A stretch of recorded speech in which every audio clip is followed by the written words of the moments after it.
Imagina só um doce que parece, sei lá, uma obra de arquitetura.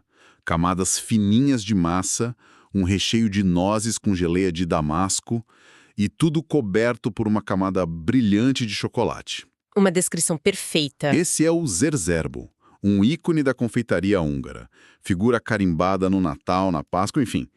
E hoje, a nossa missão aqui é justamente essa: desmontar essa preciosidade, camada por camada. Uhum. A gente tem aqui uma pilha de material, artigos sobre a história dele, uma receita super detalhada e até um guia com segredos de confeiteiro.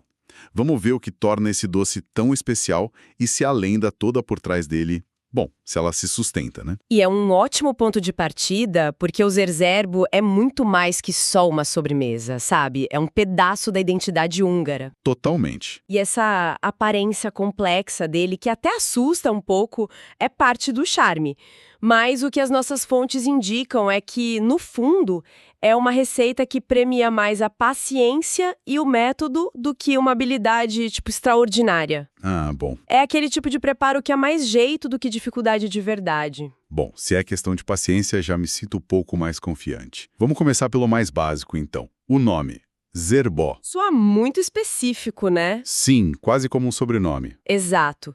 E a história que todo mundo conta e que aparece em quase todas as nossas fontes é que o nome vem de Emil Gerbeau, um confeiteiro suíço genial que no fim do século XIX pegou uma confeitaria famosa em Budapeste, a Kugler, e a transformou num império. Exato, a figura do Emil Gerbeau é central em quase todas as narrativas. Ele era um inovador, sabe? Introduziu técnicas e doces que ninguém conhecia na Hungria. A conexão parece óbvia. Parece. Mas ao mergulhar nos detalhes históricos, o que é fascinante é que essa história, que parece super sólida, começa a apresentar umas rachaduras. As evidências são, para ser gentil, um pouco ambíguas. Peraí, como assim? Se ele criou o doce mais famoso da confeitaria dele, por que não estaria estampado em todo lugar? É como uma pizzaria esconder a sua melhor pizza. Exatamente essa é a questão. O que as fontes dizem para explicar esse buraco na história? Então, um dos artigos que a gente tem, por exemplo, aponta que o nome Zerzbo simplesmente não aparece nas listas de preços da confeitaria Gerbeau daquela época. Não aparece. Não. Se fosse a grande estrela da casa, era de se esperar que estivesse lá, com destaque. E tem mais. Os primeiros livros de receitas que publicam o Zerzbo são só da década de 1950. 50? Mas isso é décadas depois do auge do Gerbeau. Exatamente. Isso sugere que a conexão direta pode ser mais uma lenda urbana do que um fato realmente documentado. Então, toda a história que se conta nas confeitarias e nos livros pode ser uma grande ferramenta de marketing criada muito tempo depois. É uma possibilidade. Nossa, isso muda completamente a forma como a gente olha para esse doce. Se não foi ele, ou pelo menos não foi ele quem popularizou com esse nome, de onde veio a fama toda? Exato, a origem vira um mistério. E os artigos que temos levantam duas teorias bem interessantes, que dizem muito sobre a história da Hungria no século XX. A primeira é a da pós-nacionalização. Pós-nacionalização? Isso. Em 1948, com o regime comunista, a confeitaria Gerbeau foi estatizada. E foi, nesse período, já sem o controle da família fundadora, que o doce teria se espalhado pelo país e virado um fenômeno de massa. Que ironia fascinante. Quer dizer que a criação de um capitalista de luxo só vira um ícone nacional nas mãos do Estado comunista. Pois é. Isso mostra como a identidade de um prato pode ser completamente ressignificada pela política. E a outra teoria, qual era? A outra teoria é a do embaixador gastronômico. Ela sugere que o Zerzbo foi criado, ou pelo menos fortemente promovido, para a Feira Mundial de Bruxelas de 1958. Ah, entendi. A Hungria precisava mostrar o seu valor cultural e gastronômico para o mundo, e o Zerzbo teria sido uma de suas estrelas. No fim das contas, o que aconteceu foi um processo cultural. O sobrenome Gerbeau virou o substantivo comum Zerzbo, e o doce se tornou um emblema da confeitaria húngara. E pouco importa quem de fato escreveu a receita original. Exatamente. Que história! Bom, vamos deixar a polêmica da origem de lado um pouco e ir para o que interessa. O doce em si. O que exatamente define um Zerzbo clássico? A gente sabe que tem a massa, o recheio de damasco e nozes e a cobertura de chocolate. Mas o que faz essa combinação funcionar tão bem? É a combinação dos componentes que cria a mágica. Analisando a receita que a gente tem, os números impressionam e explicam muita coisa. Para massa, são 700 gramas de farinha para 400 gramas de manteiga. Nossa, é muita manteiga. Muita! Essa proporção, quase 2 partes de farinha para 1 de manteiga, é o que cria aquela textura única. Não é um bolo fofo, nem um biscoito duro. É uma massa rica, estruturada, feita para aguentar o peso e a umidade de um recheio que é extremamente generoso. E que recheio! A receita pede 800 gramas de geleia de damasco e meio quilo de nozes moídas. 800 gramas de geleia não é um detalhe, é praticamente uma camada estrutural do doce. Exatamente. E essa tríade de sabores é o DNA do Zerbó. O damasco traz a acidez e o doce frutado que corta a gordura da massa. As nozes trazem a textura, um amargor terroso, uma profundidade. E o chocolate amargo por cima. Isso. Os 300 gramas de chocolate amargo da cobertura vêm para amarrar tudo com intensidade e sofisticação. Não funcionaria com chocolate ao leite, por exemplo. Perderia o contraste. Essa combinação é um clássico da Europa Central. Um sabor que remete a conforto e a ocasiões especiais. Toda essa história e esses ingredientes me deixaram com vontade de ir para a cozinha, mas confesso que a complexidade assusta um pouco. Uma das fontes que a gente tem é um guia de segredos, prometendo que não é tão difícil assim. Qual é o truque principal que eles revelam? E o tema que se repete em todos os guias, de forma quase unânime, é um só: paciência. O Zerbó é um doce de impulso, sabe? E o segredo fundamental, que um dos artigos chama de descanso duplo, é a prova disso. Descanso duplo? Parece o nome de tratamento de spa. O que isso quer dizer na prática? Basicamente, o doce precisa de 2 pausas cruciais. A primeira é com a massa crua. Depois de pronta, ela precisa ficar pelo menos 1 hora na geladeira. Ok. Isso firma a manteiga e faz com que seja possível abrir as folhas bem fininhas sem que elas rasguem. A segunda pausa é a mais importante. Depois de assado e coberto com chocolate, o Zerbó precisa descansar por no mínimo 1 dia. Idealmente, 2 dias, na geladeira, embrulhado. 2 dias é uma sobremesa que exige um planejamento quase militar. Eu que decido o que fazer para o jantar na hora do jantar já estaria em apuros. Mas faz sentido, é quase como se o bolo estivesse maturando. O que acontece nesse tempo todo? É exatamente isso, uma maturação. Esse descanso final permite que a umidade da geleia de damasco penetre lentamente nas camadas de massa que saem do forno mais firmes.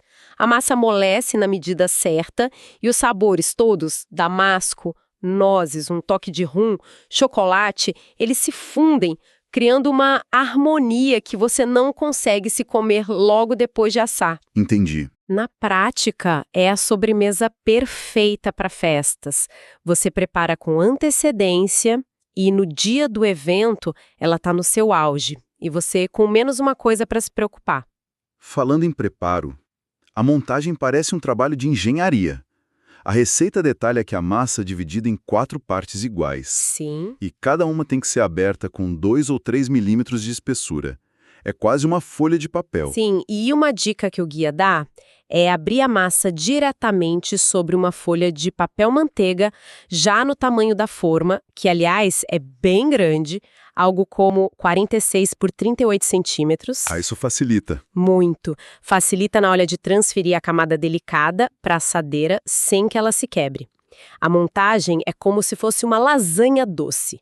Massa, recheio, massa, recheio, massa, recheio e a última camada de massa por cima de tudo. E aqui vem uma dica que me pareceu crucial, daquelas que se você ignora, põe tudo a perder.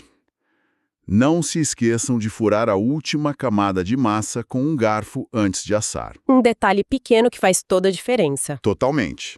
A explicação é que, sem isso, o vapor da geleia de damasco cozinhando cria uma bolha gigante sobre a massa de cima.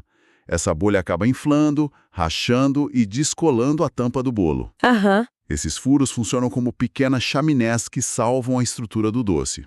Depois disso, é forno pré-aquecido a 180 graus por uns longos 70 minutos. E claro, a cobertura. Os guias vão enfáticos ao dizer que o glacê de chocolate é não negociável. É assinatura, né? Exato. E até para isso tem técnica. A sugestão é derreter 2/3 do chocolate com um pouco de manteiga em banho-maria.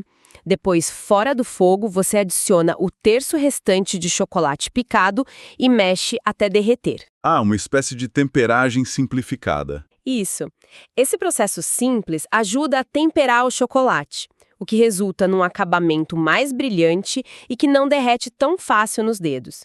E o mais importante, o bolo precisa estar completamente frio antes de receber a cobertura quente. Adorei uma dica que encontrei para um problema que imagino ser comum. E se a cobertura de chocolate rachar depois de fria? A fonte sugere usar um Surfshark, que a tradução literal é dragão de bolso. Dragão de bolso? Sim, provavelmente é um maçarico de cozinha. Você passa a chama rapidamente sobre a superfície para derreter levemente o chocolate e selar as rachaduras. Achei a imagem de usar um dragão de bolso para consertar um bolo simplesmente fantástica. Um toque de pirotecnia na confeitaria caseira. Mostra o nível de seriedade com que o Zerboserk é tratado. Exato. E essa seriedade não impede as pessoas de brincarem com a receita.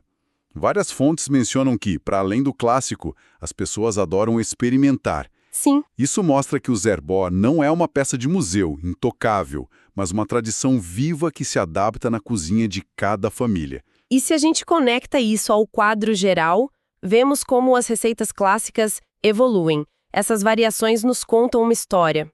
Uma das mais famosas é o Meze Zerbó, o Zerbó de mel. Zerbó de mel. Ele troca o fermento biológico por fermento químico, adiciona mel na massa e substitui o recheio de nozes e damasco por um creme de baunilha. Nossa, muda tudo. É uma versão que se afasta da intensidade do original e busca um perfil mais suave, talvez para agradar paladares que acham o clássico muito forte. Quer dizer, ainda tem as camadas, a estrutura, mas o sabor é completamente outro. Sim, e existem as modernizações, como trocar a geleia de damasco por framboesa e as nozes por amêndoas. São trocas que buscam um contraste mais vibrante, talvez mais alinhado com a confeitaria contemporânea. E faz todo sentido. O fato de hoje existirem versões para diabéticos e sem glúten mostra o quanto esse doce continua relevante, se adaptando às novas necessidades alimentares sem perder a sua essência. Bom, fechando a nossa análise, acho que algumas coisas ficaram bem claras. Primeiro, o Zerbó é esse ícone húngaro indiscutível, mas a sua certidão de nascimento é muito mais misteriosa e cheia de reviravoltas do que a lenda oficial nos faz crer. Sem dúvida. Segundo, o segredo da alma dele não está só nos ingredientes, mas no tempo. A paciência e o tal do descanso duplo são de fato os ingredientes secretos. Concordo plenamente. E, em terceiro lugar, os pequenos detalhes técnicos, como furar a massa ou a forma de derreter o chocolate, são o que realmente elevam o resultado final. São esses truques que transformam um bolo em camadas num Zerbó de verdade. É a diferença entre o bom e o incrível. E como reflexão final, o Zerbó é um exemplo perfeito de como tradições culinárias evoluem. Ele nasce talvez numa confeitaria de elite, é adotado e massificado por um regime político e finalmente se consagra nas cozinhas das famílias, onde é constantemente reinventado. A autoria, no fim, é de todo mundo. Exato. A verdadeira autoria pertence a quem o prepara e o compartilha. Uma ótima forma de encerrar. E para deixar uma provocação no ar, a gente viu como o nome próprio Zerbov virou um substantivo comum, Zerbó. Isso me fez pensar. Que outros produtos do nosso dia a dia passaram por isso? Onde o nome de uma marca ou de uma pessoa virou sinônimo do objeto em si. Ah, tem vários. Pense em Gillette, cotonetes, Durex. O que isso nos diz sobre o impacto cultural de uma criação e sobre como a nossa linguagem e a nossa comida estão, no fundo, totalmente conectadas.